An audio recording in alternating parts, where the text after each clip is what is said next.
If you're in video production or any other industry that requires you to move a bunch of gear around, the smart thing to do would be to use a push cart of some sort. Chances are you're using one of these cheap foldable trolley wagon as you start out. As you start progressing in your career and start to have some money to waste, you start hearing of these carts that can cost a few hundreds, sometimes even thousands. You start wondering what's so special about them. Do they self-drive? Do they fly? Do I need one of them? Well, today I'm here to help you save your money or make you spend more. I don't know. Honestly, this could go either way.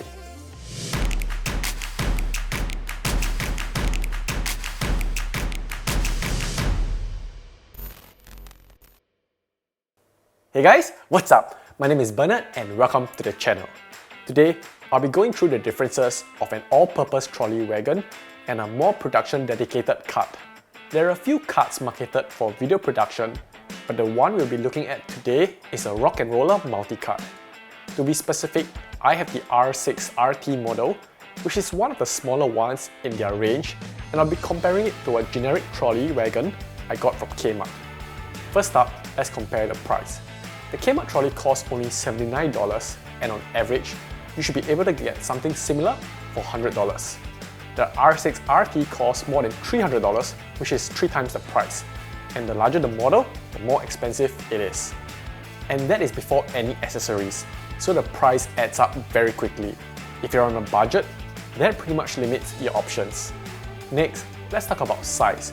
To me, this is the factor that made the biggest impact to my preference. When folded, the Kmart trolley wagon is about twice the size of the rock and roller cart. This means that it is more cumbersome to pick up and takes up way more space in storage, which is what I dislike about the Kmart trolley. When unfolded, at first glance, the Kmart trolley looks like it will fit more items. However, the reality is because the rock and roller cart is not limited by borders on the sides, it can easily store bigger items and it is also easier to stack them. Unless you're transporting many small and loose items, that's where the borders of the trolley wagon will come in handy and the gaps of the cart will put it at a disadvantage. There is also a higher possibility that your items might slide off the cart, but it barely happens. Oh, and another thing about the gaps is that if you have any straps, like back straps, they tend to fall through the gaps and end up getting shredded by the floor or the wheels, so this is something that you need to take note of. A cool feature of the rock and roller cart is its ability to extend its length. For the R6rt, you can go from 28 to 42.5 inches. That makes a big difference. However, one thing to note is that if the trolley is extended, it won't be able to fold down flat. This is something that bothers me slightly, but is tolerable. Thirdly, let's talk about customization. For the trolley wagon, what you buy is pretty much what you get. On the other hand, Rock and Roller sells many accessories to allow you to customize your trolley based on your production needs. I bought the handle bag with the rigid bottom so I could transport my light stands and tripods on it. I won't go as far as to say that I regret the purchase, but I can tell you that I have many mixed feelings about this product. It does its job by allowing me to store my stands because they do not fit well in the main compartment. However, that is where the benefits ends. For starters, the bag comes with what they call a rigid bottom. In reality, it is just a circular hard plastic that is meant to support the weight of your hard and heavy metal stands. You do the math. What do you think happens to the plastic after a short while? I can't even show it to you because I threw it out long ago. To add on to that, the bag will scrape the floor at times and it will result in tears. Honestly, I'm not even sure how long more this bag would last. Another thing to keep in mind is that when your stands are in the bag, it is hard to install it or remove it from the cart. But yet, this is probably something you have to do each time you load and unload it from the car. Let's now talk about user experience. Although the cart costs so much more, I actually think it is more pleasant using the trolley wagon. One thing that causes me discomfort is the height of the rock and roller cart when I'm pushing it.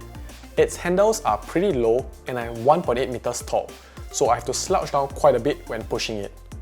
The trolley wagon, on the other hand, has adjustable handles that allow you to match it to your height.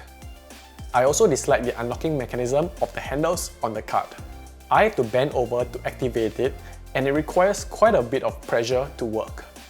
The brakes on the cart aren't easy to engage as well. Supposedly, you are able to use your feet, but maybe mine are clunky, especially with shoes on, so I find it better to use my hands, but they too require quite a bit of pressure. Also, the brakes are situated on the front wheels, so when I'm pushing it, I have to stop and move to the front to activate them. Honestly, I end up not using them as it isn't convenient. Oh, and one last thing. Rock and Roller advertises their cart as multi-configuration, but honestly, I find it to work well only in one, and that's all I ever use. That is pretty much all my thoughts on the cart versus trolley wagon, and it is time for a conclusion. I know that towards the end, I seem to be throwing quite a bit of shade towards the Rock and Roller cart, but in reality, I still reach for it more when it comes to video production. The two main reasons is because of its compact fold-out size, which makes it easier to pick up and store in the car, and because it holds more gear. That's not to say that the trolley wagon won't work well for video production. It will still get the job done at a fraction of the cost, so it is really suitable for people who are just starting out. I also use it over the cart when I'm loading my camping equipment onto the car. Basically, I will use it if I don't have to load it into my boot. Also, I find it more versatile than a cart.